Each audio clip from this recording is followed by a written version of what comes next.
Good morning, good afternoon, and good evening, everybody. Thank you for tuning into another Supatease video, and we've got another round of PvP changes. Some of these specs are getting hit really hard, and we've got a pretty big update to gearing your characters out for patch 9.2.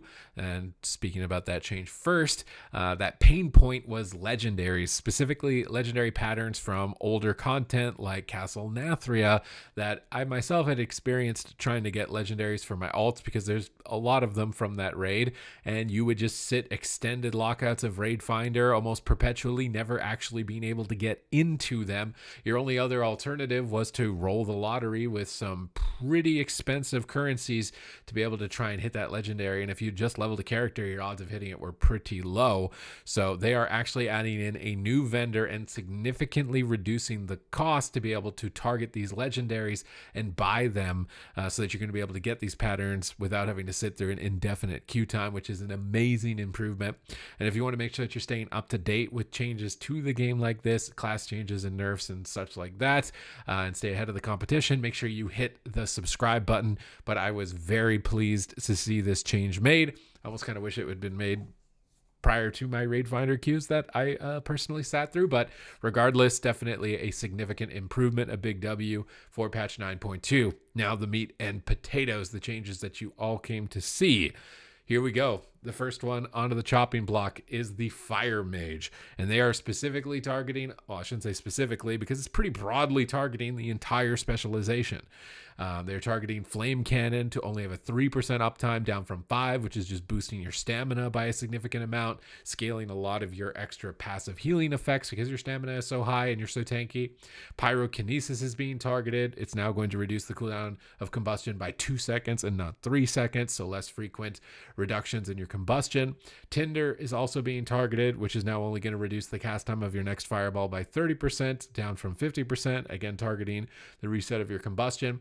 And your Tempest Barrier Conduit, which is the absorb value increased from all of your shields after you blink, is going to be nerfed by 50% in PvP combat.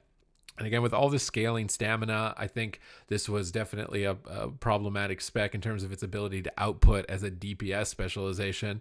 And they talk about it here. In Season 3, Fire Mages have been overperforming across all skill brackets in rated PvP, and will be reducing the power of commonly picked talents to better fit within other spec representation and performance. Additionally, we want to address fire survivability, as stamina has increased with item level between seasons, and the absorb from Tempest Barrier has scaled higher than we'd like. So we'll be reducing the effectiveness of the conduit. We hope that these changes keep overall feel of fire PvP intact with more reasonable power output. We look forward to seeing players unlock class set and double legendary bonuses, and we will continue to monitor PvP balance as the season progresses, which is a great little follow-up there, just explaining what's going on, acknowledging that there was a little bit of a power surge in some of these specializations, and saying that it will continue on as the season progresses, which is really important, right? Because otherwise it's like, oh, well, then something else might just be crazy, and then okay, it's all just kind of left there. The next specialization is Enhancement Shaman, which I had been noticing a trailblazer right now of a spec, because it was just topping people with one heal from like 10% over and over and over and over and over.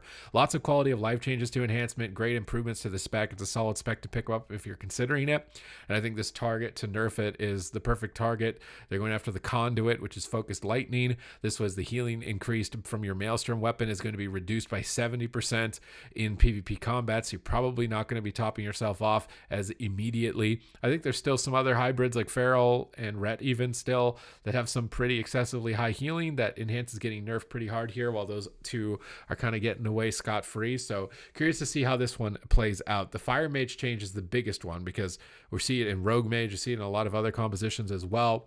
This could impact the survivability a lot and make them a better target to try and focus fire. So I am curious to see if matches against Fire Mages, they end up being more of a target and get pressured more, because with their amazing toolkit, how they slot into the meta, the potency of the Rogue Mage composition, It was really surprising to not see it targeted up to this point. And the fact that they nerfed D stance for Arms Warrior, it's like, hey, there's another spec that's been good since the start of Shadowlands, Fire Mage. What's going on with that one? Indirectly, the other mage specs will be nerfed as well with Tempest Barrier. But again, with stamina so high, I think that that is going to make sense. They talk a little bit more in detail with Enhancement Shaman. During the development of Eternity's End, we provided a substantial increase to the effectiveness of the Focused Lightning Conduit, targeted at bringing it in line with the damage potential of other potency conduit options. However, the healing provided by this conduit has increased Enhancement Shaman's instant healing capabilities beyond what other similar non-healer specializations can bring to the table. A change to the healing portion of the conduit should allow other parts of the Enhancement Shaman healing kit to remain strong and not affect the recent damage change throughout increases to Focused Lightning.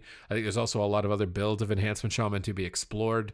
One's focused around the Spirit Wolves and reducing their cooldown. I think it's the Witch Doctor's Bones. Recently experienced that in 2s. I think there's a couple of builds that Enhancement Shamans are going to start to explore out to see that you are going to be able to really still output a lot of potential in terms of combat and damage. And the fact that Fire Mage was nerfed means that you might have a better shot into them as well. Overall, great changes. Great synopsis. Really enjoyed this. It's right before the tournaments are about to start, so we're going to see how this plays out in the hands of the best players and then go from there, I would imagine. But 9.2 has been great so far, and as we get to unlock the set bonuses and legendaries, I'm very excited to see it play out into its full capacity. The expansion has definitely come a long way since Conduit Energy. Other than that, thank you very much for watching the video. If you'd like to follow along live with me on twitch.tv/Supatease, I do my best to stream every day, and I'm currently underway with a 2400 challenge, which is that I'm trying to get to 2400 on every class. So if you'd like to join in with me on that journey, then please do so. And other than that, thank you very much for watching the video. I will catch you in the next one.